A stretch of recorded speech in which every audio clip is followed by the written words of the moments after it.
I just want to begin by introducing the conversation between Dr. Spillers and Dr. Crawford, we are so thankful to have here. So I'm just going to read a brief introduction, and then we'll get to what surely you all are here for, the conversation. Thank you all so much for being here and for continuing with us through these wonderful and illuminating discussions that have happened over the course of the past 2 days. Thank you for your listening and for your generosity and for your kindness as we sit in conversation with a theorist whose impact is truly immeasurable and with the scholars who have taken up her work in the most evocative, brilliant, and beautiful ways. I have the pleasure of introducing our closing conversation between Dr. Margo Crawford and Dr. Hortense Spillers. Dr. Crawford is a professor of English, the director of the Center of Africana Studies, and the Edmund J. and Louisa W. Kahn Professor for Faculty Excellence at the University of Pennsylvania. Her work spans 20th and 21st century African American literature and visual culture and global Black studies, as well as performance studies, comparative ethnic studies, and transnational modernism. Her monographs include Black Post-Blackness, the Black Arts Movement, and 21st Century Black Aesthetics, for which she received the 2019 James A. Porter Award, and What is African American Literature 2021, both of which explore the aesthetic and connective possibilities of African American literatures and cultural production. She has also served as the editor of New Thoughts on the Black Arts Movement and Global Black Consciousness. Currently, she, in conjunction with our keynote speaker, Dr. C. Riley Snorton, are in the process of editing The Flesh of the Matter, a Hortense Spillers reader. Hopefully, by this point in our gathering, Dr. Spillers needs little introduction. Nevertheless, as a reminder, Dr. Spillers is the Gertrude Conway Vanderbilt Professor in the Department of English at Vanderbilt University.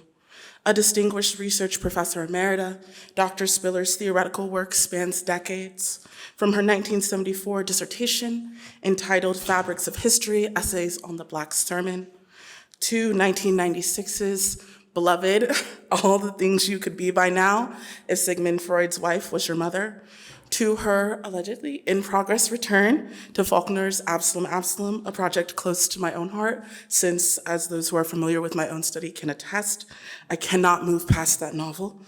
Throughout this symposium, we have attempted to capture a small bit of that oeuvre. And again, we thank you for taking the time to be in community with us as we do so. It is in community that I again repeat an invocation that has been repeated throughout this conference and throughout decades. Let's face it. I repeat this not because it is the sum totality of what we have discussed or of Spillers' oeuvre, but rather, as many of our presenters have taken up, it is a call to be in community with one another as we think through difficult and beautiful questions. It is a call for a collectivity that is followed by the statement, I am a marked woman, a call that asks for a collective that does not resign the particular, but gains its strength from it. It is this tension that Dr. Crawford writes so beautifully about in her latest book.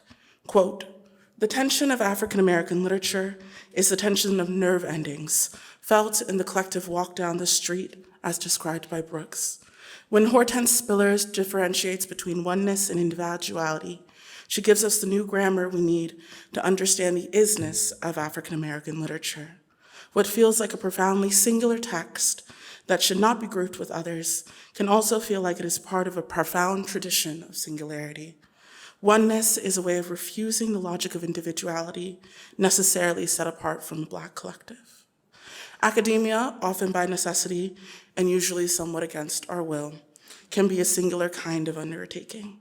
Yet the power of work like Dr. Spillers, as well as the work that is inspired by, that it inspires and that emerges from it, lies in its unrelenting insistence that we face it as one and as ones, that we get the opportunity to be with one another, to grow singularly and collectively in ways that have made planning this symposium possible. To, for instance, come together for the first time as you're presenting on Spillers and Dixa Ramirez graduate seminar, and to still be coming together, now friends, years later as you chart a symposium. Two things of note, by the way, is that Dixa is now incredibly my chair, and also that the friendship was very much sparked by the Spillers presentation. And if there is one dream that the four of us coming together had for this conference. It is to be in conversation with you all as we continue to grow in our own singular and collective thinking and scholarship. And so I feel beyond happy to invite Dr. Spillers and Dr. Crawford to close with conversation.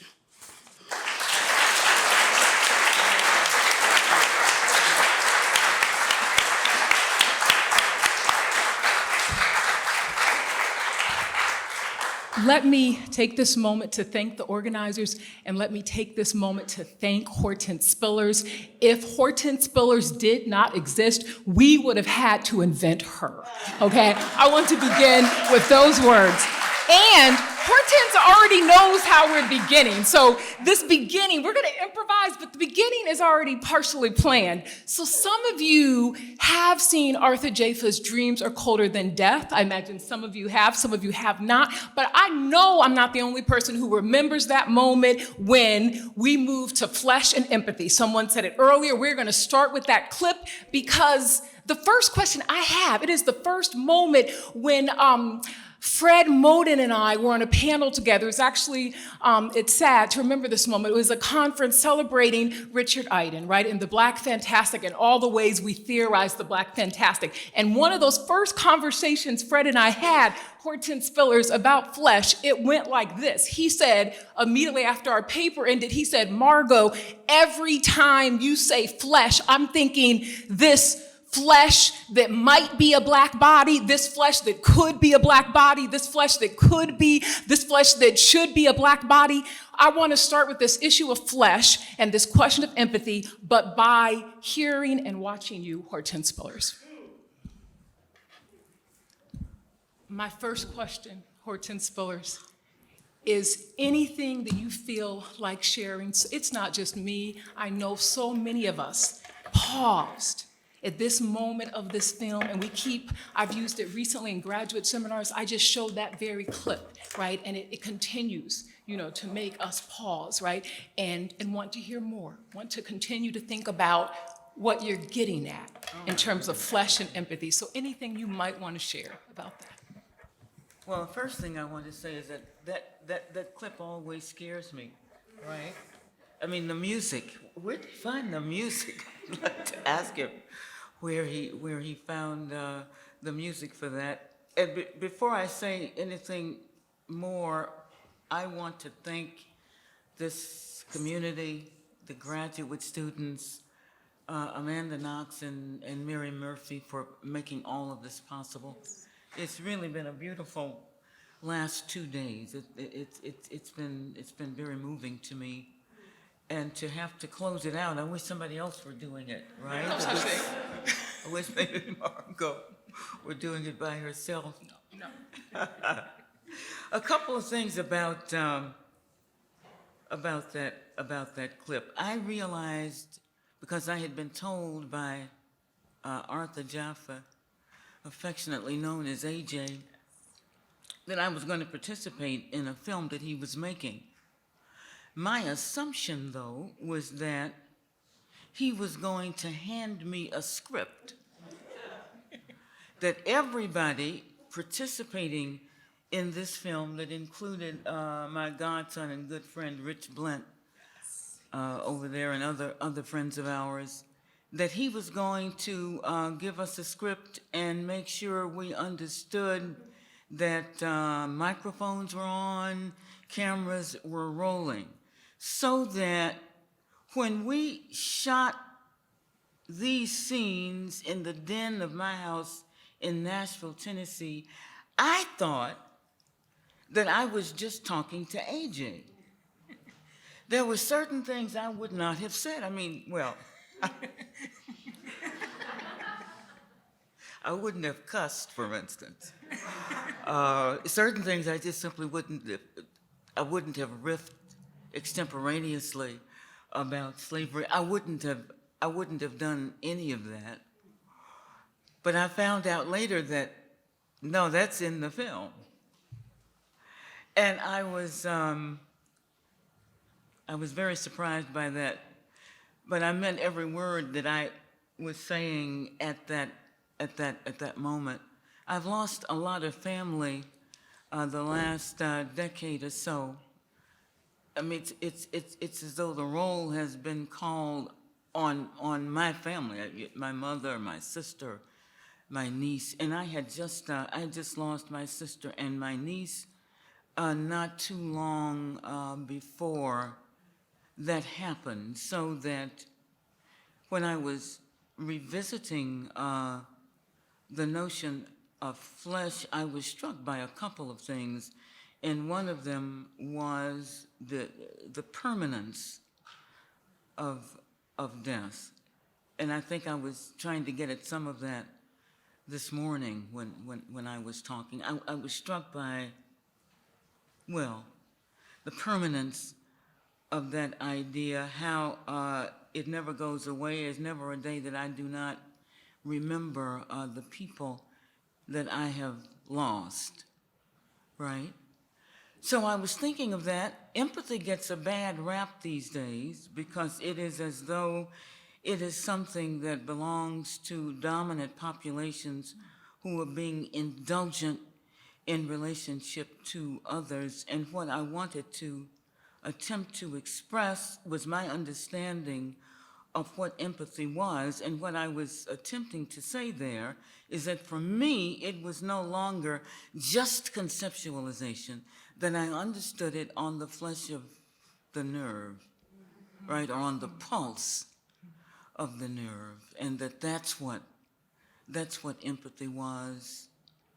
And so when I think about the long eras of enslavement, empathy takes me back to that idea, because for me that was the most remarkably horrendous thing about enslavement, that someone else had access to you and your body without negotiation, without permission. And that's why the notion of touch in our time is so important, because it means that one can, under the right conditions, grant permission to be touched. And so, you know, work on touch, work on empathy. All of that really comes out of those feelings, I think, that are connected with loss and with death, and the suddenness of it, the irretrievability of it, and how to be empathetic is to feel something somewhere that is beyond conceptual, that it's really the nerve endings, right, or the pulse of the nerve. And so that's what I was thinking about when AJ just kind of said, "Oh, go," and I thought, well, where are we going? When he said that. Yeah. I love the attention you're giving to the nerve endings, because for those of you who have seen the full film, you'll recall there's another moment when Hortense Spillers then says, "That's flesh." And then it's that pause where it's also possibly something that on the screen feels haptic, or may just literally make you think about nerve endings as you're watching Hortense move and you're watching Hortense Spillers' hands. But it does also, I think, take us to what almost makes me rehear one of my favorite lines, and I love too many of your lines, too many of your sentences, but one of those sentences in black, white, and in color on learning how to paint toward an intramural protocol of reading. Hortense Spillers writes, "In order to say the not sayable, I must say. Must enter the chain of significant differences inscribed by the sentence." And that first part is the part I'm thinking about. In order to say the not sayable, I must say. In the film, back to those nerve endings and empathy and what the film makes us feel in terms of flesh, it also makes me feel like re-feel that sentence. You know, in order to say the not sayable, I must say. And for those of you who weren't with us yesterday, when I keep saying feel the sentence, I loved Hortense, the attention that really, it seems to me, Kevin and I were talking about this, everyone placing this attention on to know your theory, to even try to get it, you have to feel it. Right? Doesn't it seem like that underscored so many of the panels? Like, what does it mean to feel your sentences? So, I want to say something that some of you may not know. sometimes Hortense Spillers is frustrated. I have heard this, other dear friends have heard this, with the fact that sometimes, notice I'm not trying to say all the time, but sometimes people, as we're always citing and reciting, reading and rereading Mama's Baby, Papa's Maybe, sometimes Hortense Spillers feels that, well, I've written so much else, why, right, are you always thinking about Mama's Baby, Papa's Maybe? Now, I love that essay, so here's the question, Hortense, because I'm guilty of that. I'm one of those folks. I can't stop rereading, refilling that essay. And I would love for you to share, I already know part of this answer in the many conversations we have had over the years, but I think many people in this room would love to hear you share whatever you want to share about that feeling, what you think about the fact that Mama's Baby, Papa's Maybe is surely simply canonical, and maybe even share, as you've shared with me, the larger story about why you think that particular essay set it off in that manner. Yeah. Well, that's a big question. For an essay that's been in some ways career defining, and while I so much appreciate readers of that essay, because I realize you could live in the world a long time and not have to read anything at all by me. So I always appreciate when people pay attention to something that I've said or something that I've written. So it's not out of any ingratitude that I've said, you know what, I wish they would read some other essays too in addition to that one.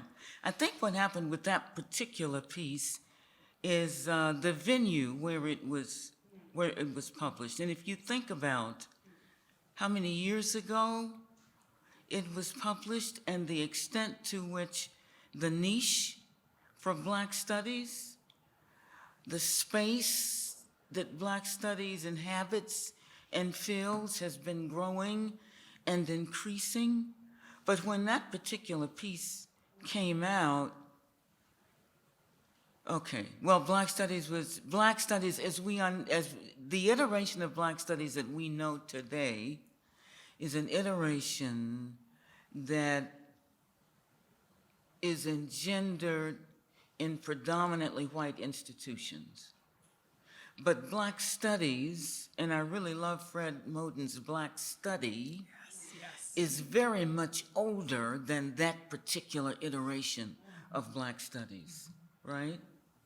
There's never been a moment, in my view, when Black populations have not studied themselves, have not been students of their own condition, so that Black newspapers, conferences, self-help organizations, sororities, fraternities, you name those, Black congregations have all been epistemic formations, as it were.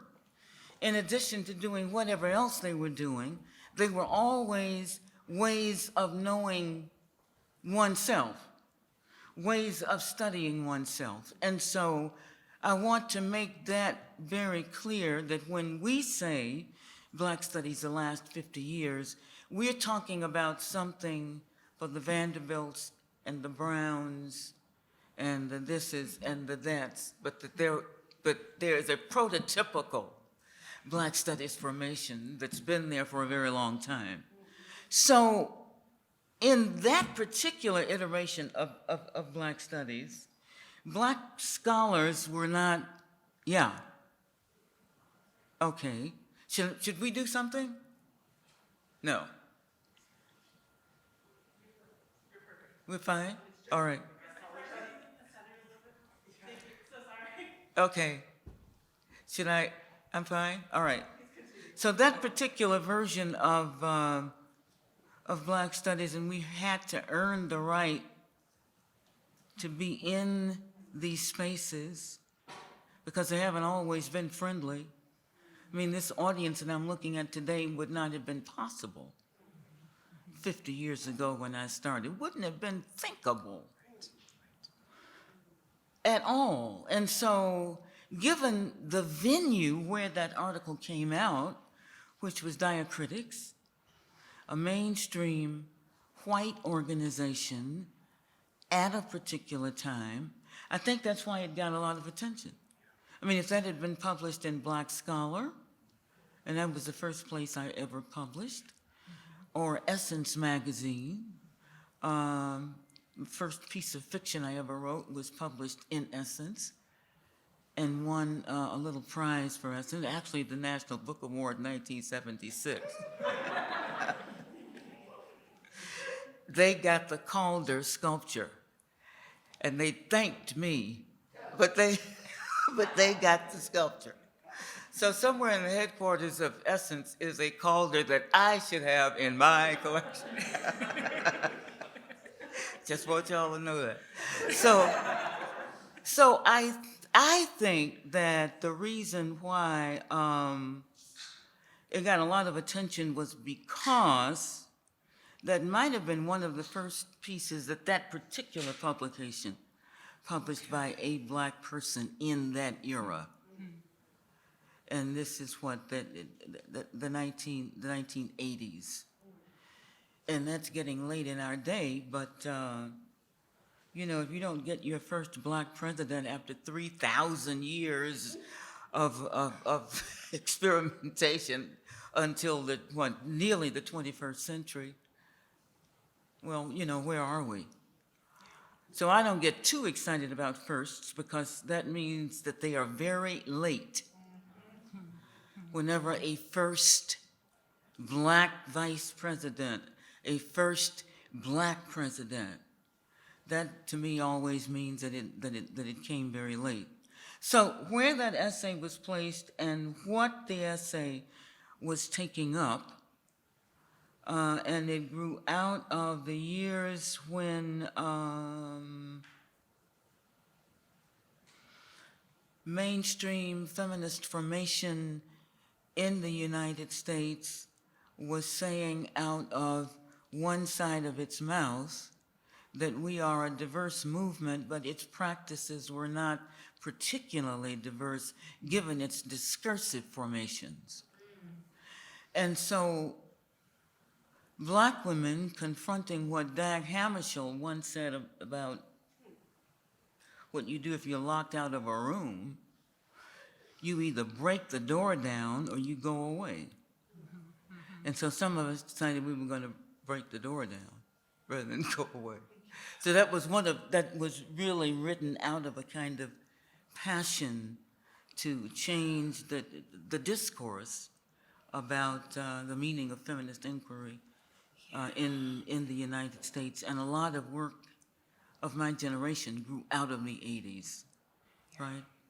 A lot of stuff out of the 70s, 80s, 90s, and so forth. And so that essay belongs to all those purposes and conditions on the ground. Yeah, so, you know, you had me with those words, to break the door down, because my generation, when I think way back when I was in grad school at Yale, I think I could say, and I think this is true, that your work and other Black feminist theorists, you were theory for me. You know, so I didn't feel like I had to break the door down in terms of finding the layers of my theoretical apparatus, because theory for me at some point, I think early point, really meant your work and others who were, for me, defining what we can still call Black feminist theory. And so I guess what I would love to hear more about, I think many people in the audience, when you think about the difficulty, the breaking down of the door, can you tell us more? Because we can say, you know, what I just said, oh, mama's baby, papa's maybe is canonical and so forth. But at those moments, right, when it's a matter of when and where do I enter, when it's a matter of breaking down doors, can you tell us more about that difficulty, about how it felt? One thing that was the case with early Black studies formations, and I suppose pretty much close to the turn of the century, was that the host institutions, in my experience, were extraordinarily hostile to Black studies. Very often, Black studies was known as victim studies. And I'm thinking of the people who called it victim studies. some so-called dear friends of mine called it victim studies, right? And the idea that there was an intellectual history that you were trying to get a hold of or trace was not an idea that was acceptable for some people. I mean, if someone looked at me full in the face and said, I didn't know you all had one, right? All of that was a part of those early years of Black studies. I mean, difficulty getting tenure. I can remember what someone had to say about a tenure letter that was written for me, and I'm not supposed to know who that was, but I found out who the person was who said that by reading through the India ink on the letter that was supposed to stay private. Anyway, what that person said about my writing was, okay, this is a talented person, but that stuff that she's writing is not going to, in effect, win friends and influence people for Black studies. Because the idea was that there's nothing about Black life or Black people that is not totally transparent, that is not wholly knowable, and wholly knowable by me, for instance, this person was thinking. And so that you could formulate some ideas or apply some ideas that hadn't already been thought by this particular person and his ilk was not something that a lot of programs were friendly to. I was a joint appointment in English and Black Studies on my first job at Wellesley College, and that was a real task.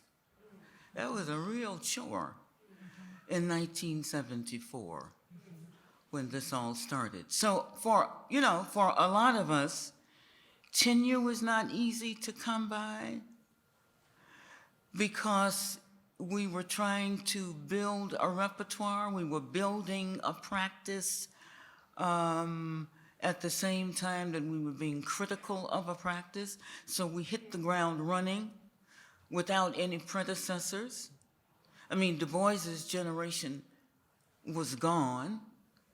The generation of John Hope Franklin and other famous Black academics were just arriving at places like Brooklyn College, the University of Chicago, this university, other universities. They were just getting there. So a lot of infrastructure that is in place now was being put in place at the same time that we were practicing, we were creating what we were teaching, in effect. And that was an unhappy scene. So we learned how to, duck and cover because they're shooting in them their hills. If there are people who don't want to see you succeed because that will prove something about the original assumption in the first place, you have no business here. But my attitude has always been,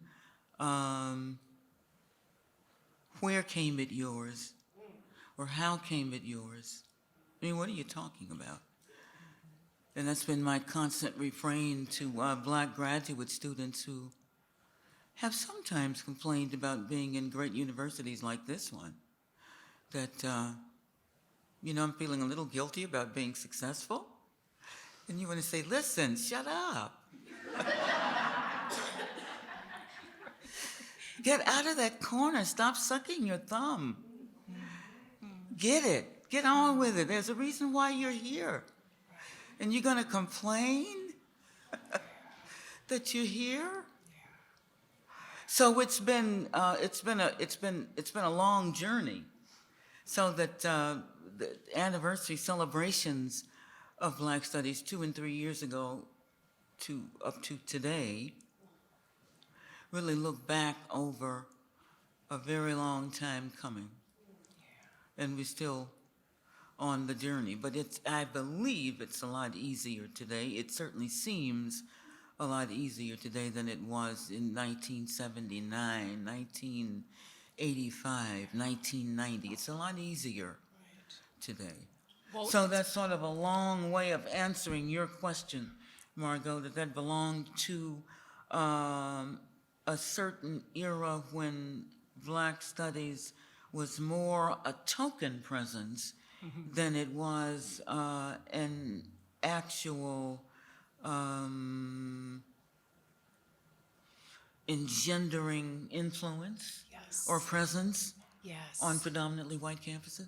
No, so as you were talking, I was showing, I want you to know that your audience was also seeing more of the sentences that I love, because so many of the sentences, singular sentences, I'll tell you some of these sentences that it goes back to how you broke down the doors, because part of breaking down the doors, Hortense, is also creating this new grammar. So the current sentence, as I said, I continue to, at the level of the sentence, fall in love with your words. And so in Peter's Pan's Eating in the Diaspora, you'll remember you wrote the creation of sentences that could not be anticipated, but that violated the rules within the sites of grammar. And I love the way that you actually, refer to it as the sites of grammar, the sense of literally, like on the page, right? Yeah. Creating this counter language that feels different, looks different, sounds different. And so I want to just share a few more of these sentences, Hortense, that I think really capture, your very answer to that last question. What was at stake? How did it feel? What was the difficulty? The difficulty was creating this space, creating this new grammar. One of my favorite moments in the permanent obliquity of an infallibly straight in the time of the daughters and the fathers. You write, we situate ourselves then at the center of a mess, convoluted in its crosshatch of historical purposes.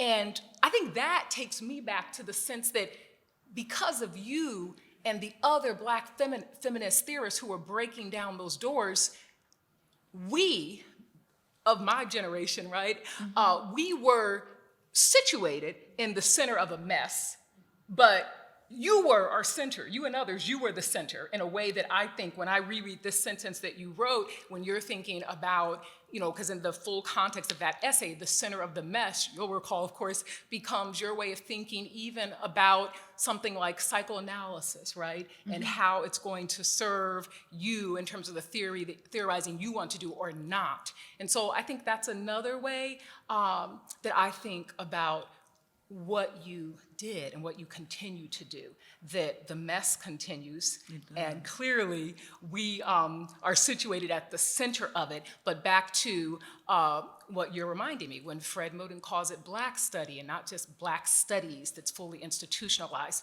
that's another way of thinking about how we remain at the center of the mess. But I also must say that in Gwendolyn the Terrible, Propositions on 11 Poems, what you say about Brooks, I say about you. Because you say by displacing the familiar with the unfamiliar word, Brooks employed a vocabulary that redefines what we know already in a way we have not known it before. So on the slide that your audience is looking at, I've inserted your name. I'm like Brooks and I'm like bracket spillers, right? Because I bet many people agree with me. It's the way that when you're writing makes us slow down and read so carefully, right? Sometimes it's because, with intention, right, you are moving to those unfamiliar words. So then it's no surprise to me that you love Gwendolyn Brooks. I also love Gwendolyn Brooks, but it's no surprise to me. Even earlier, I think it was Kian and others who were talking about their discoveries in your archive and to find your poetry. That made sense to me as soon as I learned that, right, that you also are writing the poetry as you're theorizing. Okay, one more. I'm getting there. Just one more. You know I love your sentences too much, and this is what I'm trying to rush to.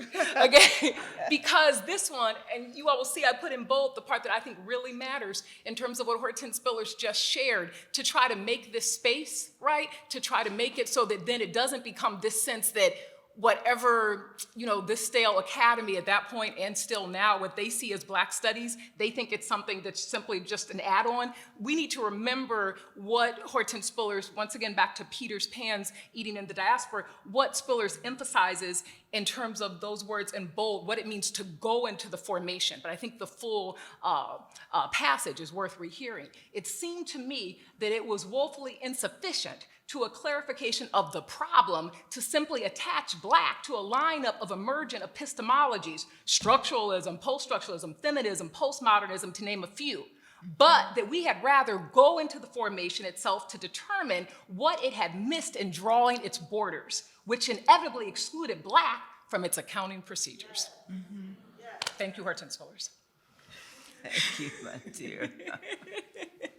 But let's swerve, because we're here partially because of the beautiful archive that has been collected by Brown University, and I have a feeling that others have not heard the full story that you told me about how Pembroke had already approached you, but then tell me if I'm getting it right, you were in Atlanta, right? You were in your house in Atlanta.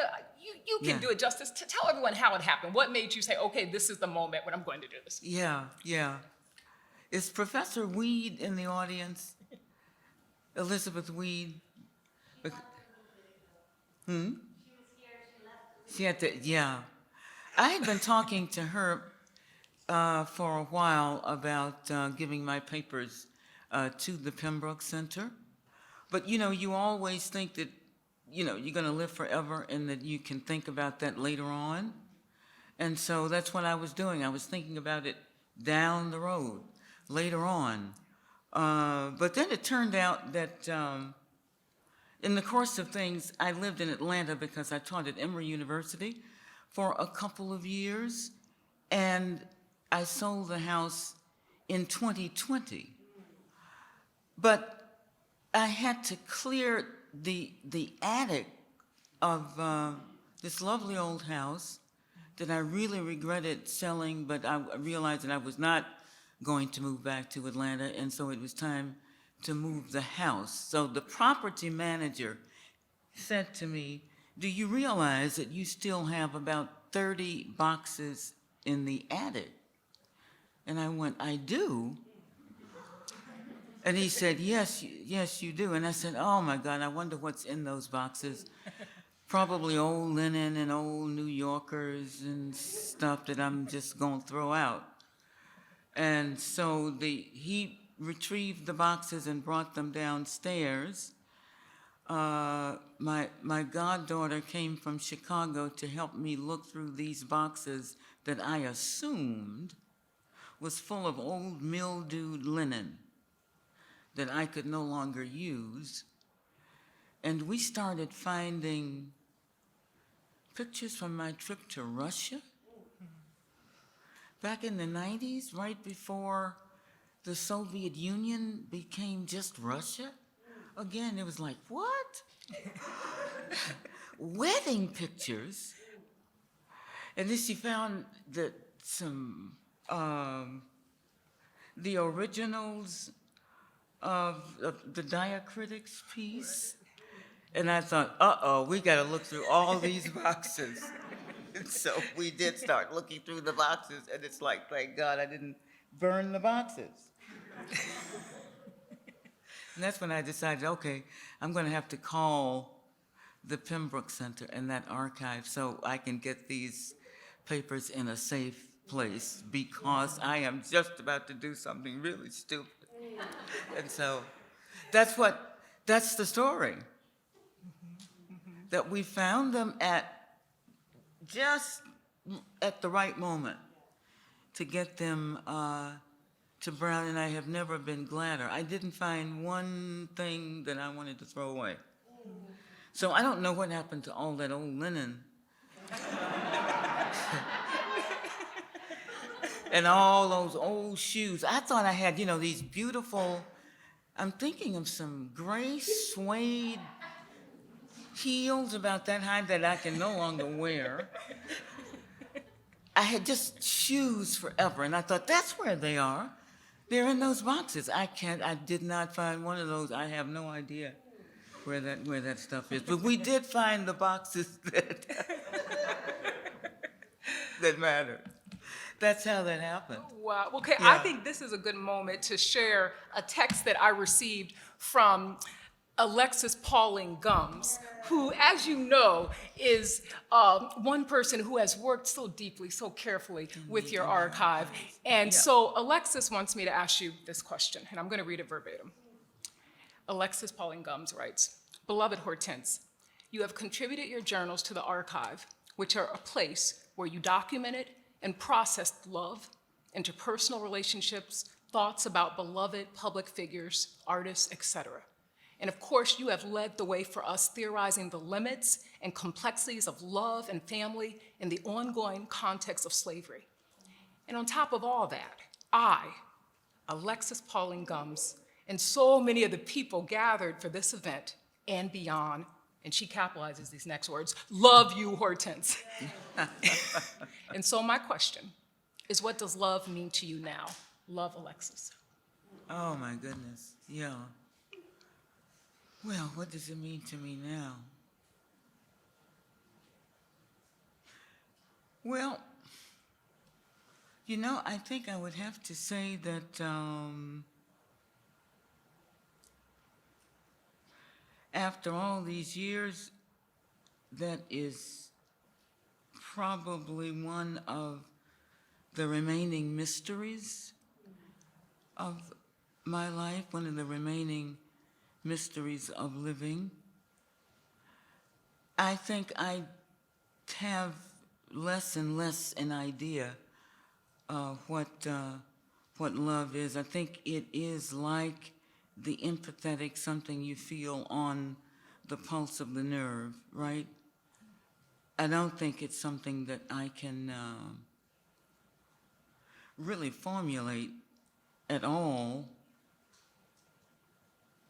in some way that would be definitional. But I do believe that it is something that perhaps Baldwin said, that whatever it is, without it, we don't get through. We don't get through this world. I think I know what it feels like to feel it, both coming at me and coming out of me. I think I know what that's like. I mean, whenever I can be angry and calm down, I think that's probably love that can do that.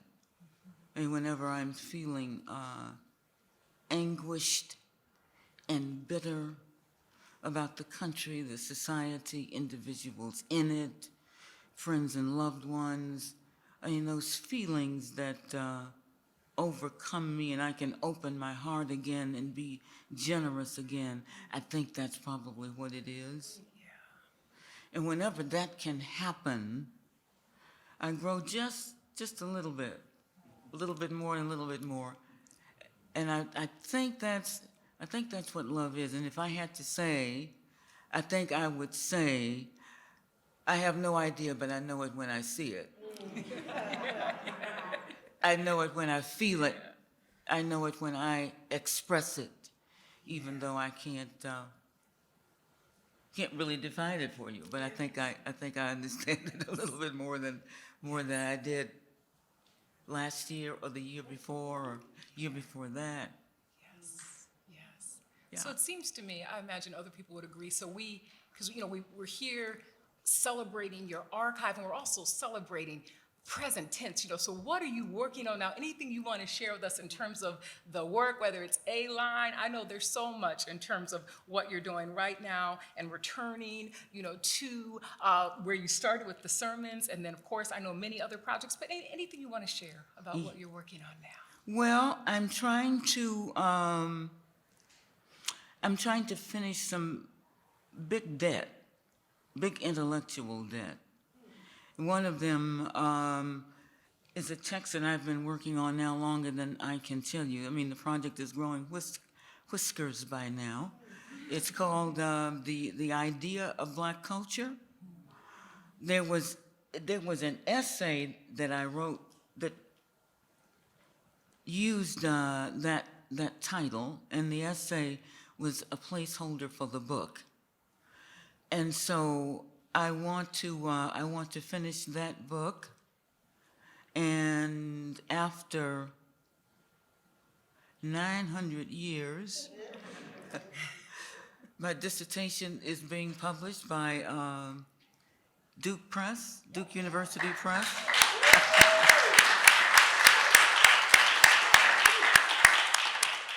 And I'm going to write an introduction for that.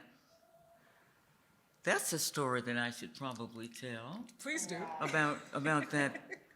Speaking of hostility to the project, I mean, when I finished that piece in the spring of 1974, there was not much of a Black Studies market.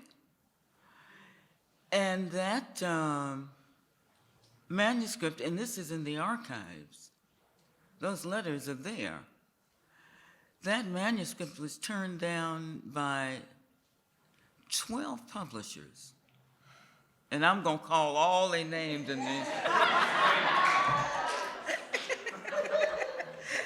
I'm calling every name.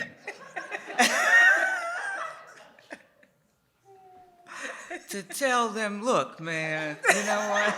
I would have had a very different life if you published this in 1974, 76, 70. Yeah, it would have been different. But I'll tell you, it was what I was trying to do was write about the rhetoric of Black sermons, and I was writing about the rhetoric of Black sermons. In a predominantly white Jewish university in the United States.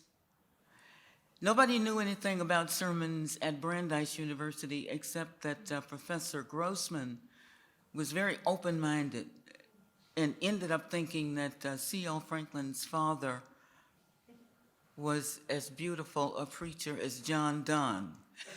Y'all know John Donne?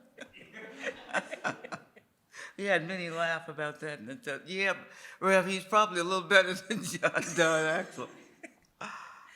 But I was trying to find a theory to talk about Black grammar, religious experience, and it was a relatively new thing that I was, attempting to do, and so an audience had to be created for that, right? I mean, one was not automatic. I think that might have had a lot to do with what was going on in 1974. So I'm doing that, and there's a novel I'd like that I started some years ago back at Brettloaf under Toni Morrison's tutelage. I'd like to get back to that. So I have a few things I'll be doing over the next few years. Yeah. And so let me ask, should we open it up for questions? Do we have time or? Okay, so you all hear that, one or two, so if you want to ask a question, raise the hand quickly because there will only be two.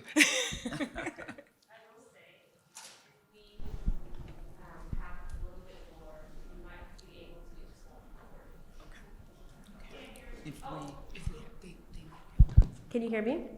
We might have one or two more, it just won't be recorded. Let's try.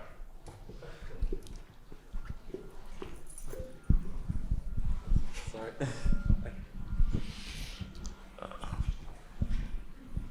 Is it me? Oh, sorry. Okay, the question I had is about whether or not you think there is an audience for that dissertation today, or is it a relation to a certain wish to have more in the market in terms of Black studies? Like, do you think people are really prepared to speak on the sermon in a broader sense and take up the kind of theological underpinnings or undercurrents of Black study in a way that actually coincides with this publication? Or do you think there might be some aspects of poaching involved at all? That's a really good question. And I thought that one thing that an introduction could do, a new introduction could do, and a thoroughgoing one, is not only put that work in perspective, but it would also serve as a critique of what our religious communities are not doing for us today. As a matter of fact, some of our religious communities are helping out our going to hell, and I think that needs to be said, right? And so that's one thing I'd like to do. And then the other thing I would like to use the introduction to do is measure the implications of the stakes of Black studies, right? That when people were saying about Black studies 40, 50 years ago, it's an unresearched field. It's an unresearched field.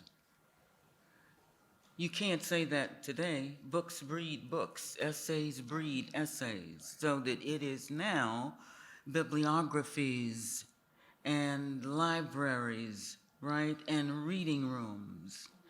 And so those remarks coming from detractors of Black studies were not generous remarks, right? And so what I want to say back to the detractors today is that Black studies is now a full house, and when you were speaking to some of us 40, 50 years ago from your full house of Shakespeare studies, right? And you were looking at something that had been a part of the curriculum in a university for decades. And so it would make a difference. But you were not giving me the benefit of the doubt because you didn't want Black studies in your institution. And so all of that has to be said. And I want to say it. I'm the one to say it. I think you have another question. So, I'm yeah, going to say it. I have a question. It's me, right? Yeah. When I was in graduate school, and help me, Margo, I know you remember this too, it may be a little apocryphal, but I want to have you talk a little bit about how folks in Black studies related to your work, right? Like you situated sort of how Shakespeare studies and how white folks, what they had to say. Yeah. So this apocryphal thing, I recall Skip Gates making some kind of comment about, was it you or maybe Wanima was the last Black woman who was going to get tenure without writing a book, right? Oh. So maybe, I do believe though, I think Claudia Tate told me, she's passed now, so, you know. Yeah. But yes, that there was a group, there were all these Black, not all these, there was a handful of Black women like you, who, you had more than the essay. All of them had more than the essay. Wanima had more than an essay, Yeah. you know. Yeah. But things were being reduced to the circulation, sort of as Margo, you know, pointed out, we refer back to that one text. And so often. Yeah. That it started to seem there are Black women who are writing essays and getting tenure. And I recall Skip was like, I'm tired.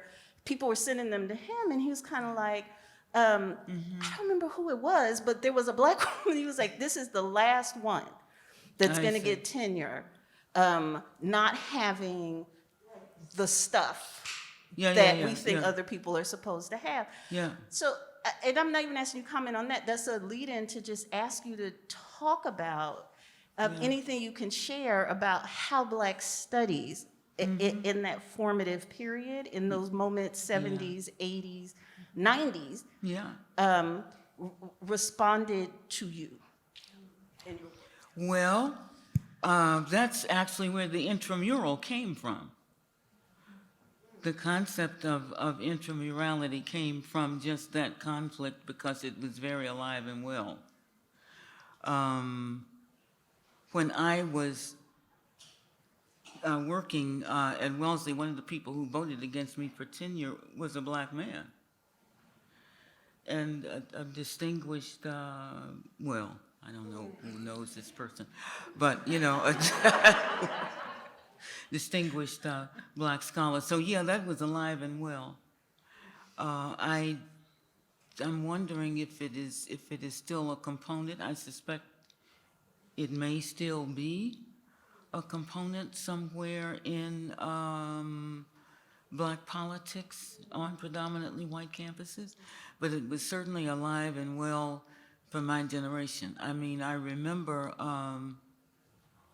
another piece that I worked on but never published because it had too much anger in it was something called In the Flesh, a situation for feminist inquiry. I still have that manuscript somewhere on a desk. But I never tried to publish it because one of the most powerful components of my anger were my black male colleagues. And I just felt that I could never really say that too much out loud, even though I came right up to the edge of it in a post-date. That's about as close as I get to it. So that's very real. That we were fighting on at least two fronts, an intramural front and an intraracial front. And that shaped a lot of black studies, black feminist inquiry, thinking, and formation. Yeah, you're right. Those audiences were as hostile. I mean, I was just not only getting from, well, actually, one of the people who said to me, "What is this stuff?" was a black man editor at a Midwestern journal. What is this stuff? Yeah, so there was a lot of that, a lot of it, and a lot more than people feel that they can say, because then it gets to be, oh, you're airing dirty laundry, and you said, well, okay, it's time to get everything out, dirty laundry and all, right? But yeah, that was,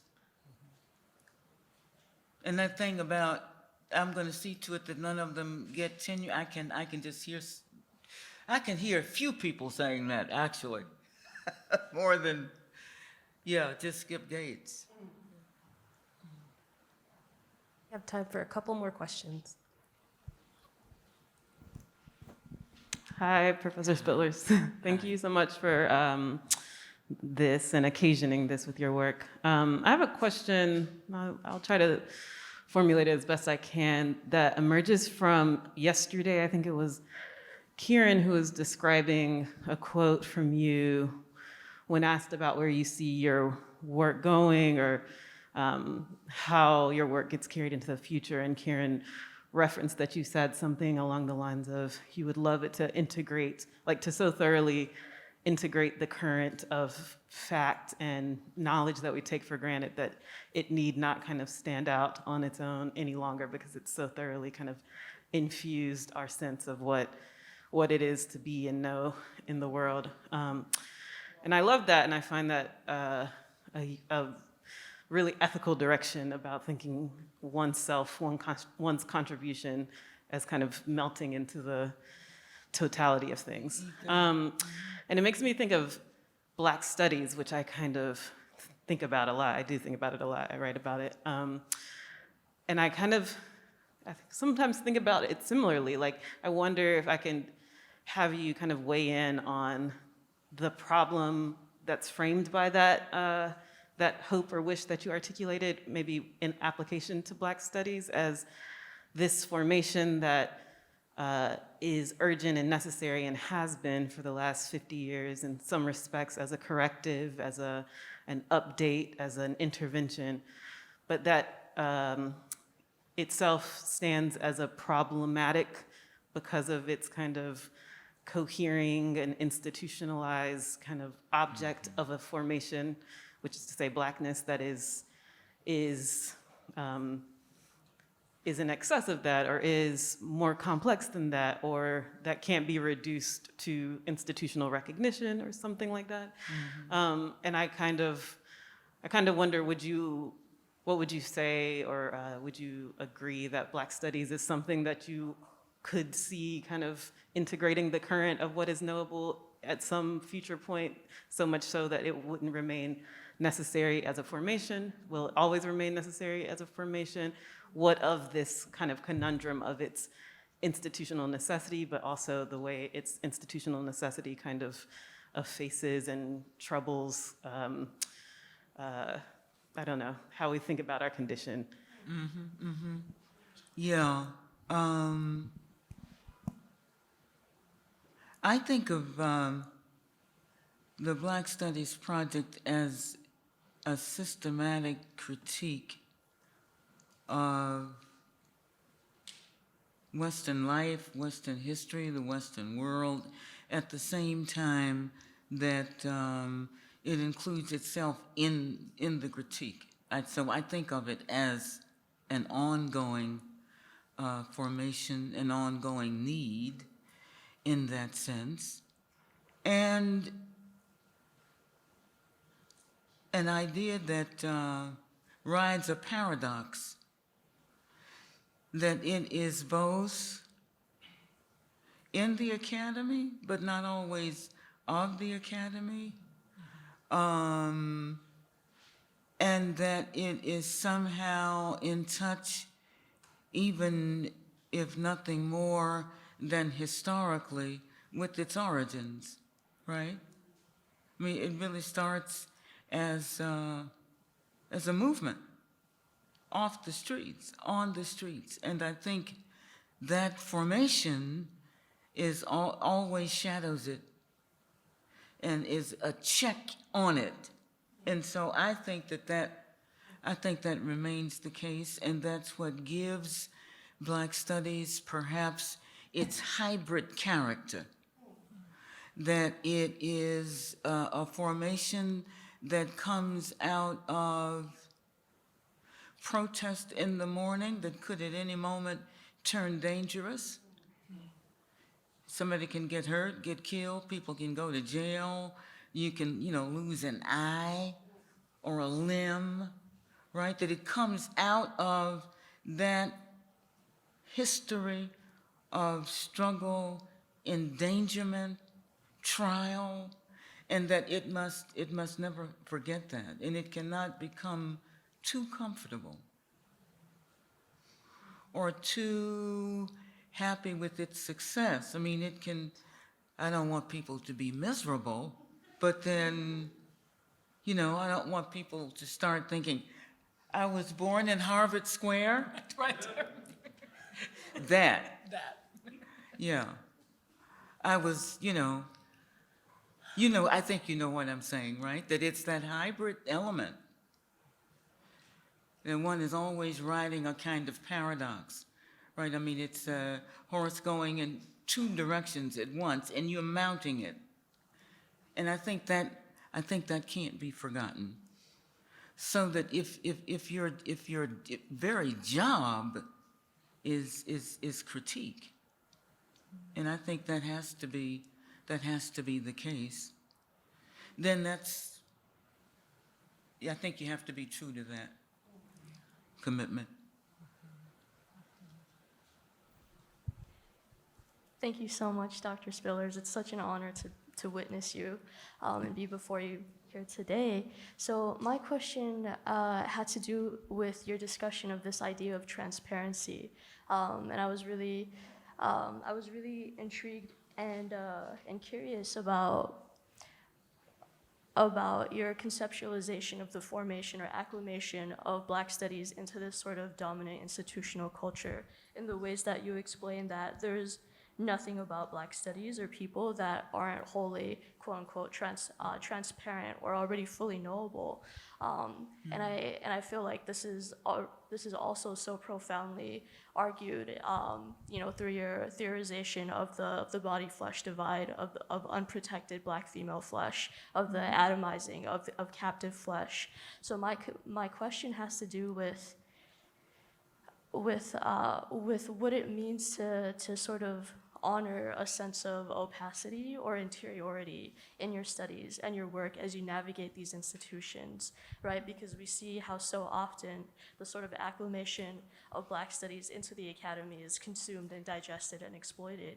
So I'm wondering how you're continuing to navigate or potentially imagine the work that you put forth in ways that are able to honor and protect that sense of interiority or this practice of opacity. Yeah, well,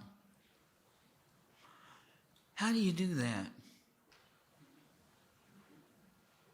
You know, I think that, well, this is something that I wonder about. I'm not sure that you can continue to do it. And I'm thinking that the longer Black studies is around, the more successes it has, the more institutionalized it becomes, so that eventually it is comfortably ensconced in its place, and it loses its radical its radical edge or its radical disposition and becomes something else. Is that preventable? I'm not sure. I would like to think so. I would like to think that every generation of Black studies renews itself to the task, and this is going to sound strange. Maybe it won't. You know, it may be that there is a way in which, excuse me, all of a sudden, I need a drink of water. You know, it may be that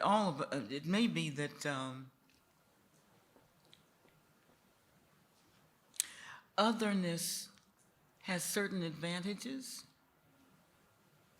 or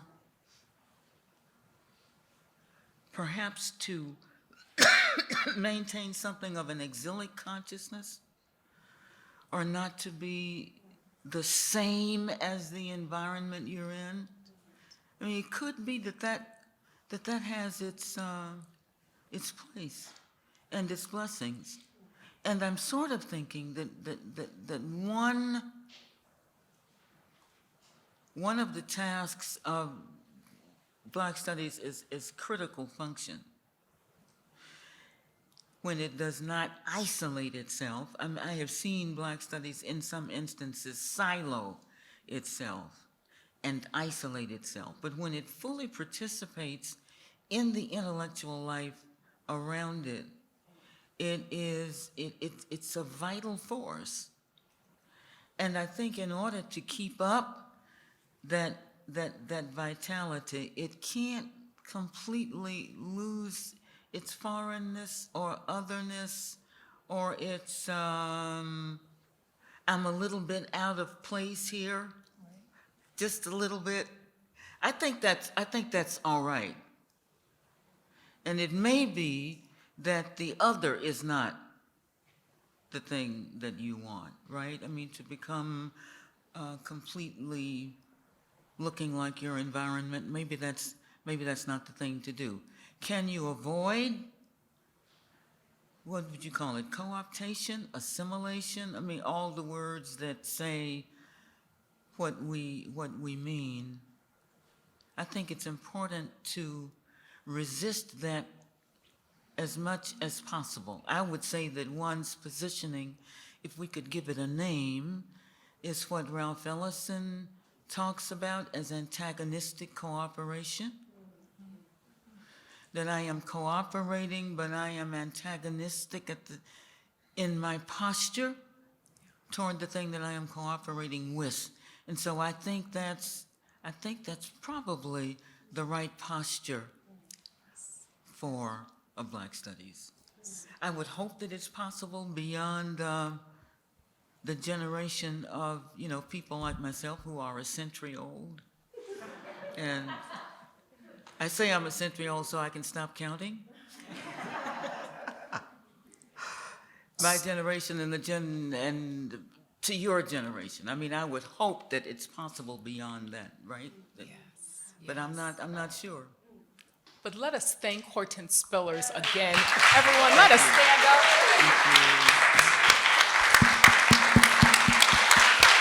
Thank you. Thank you very much. Thank you, my dear.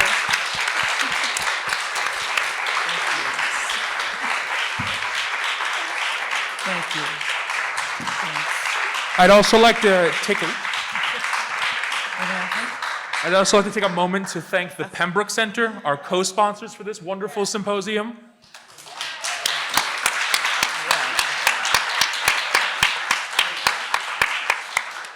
Once again, our lovely panelists, discussants, and of course, Wendy, thank you so much. Wendy, can you come up here?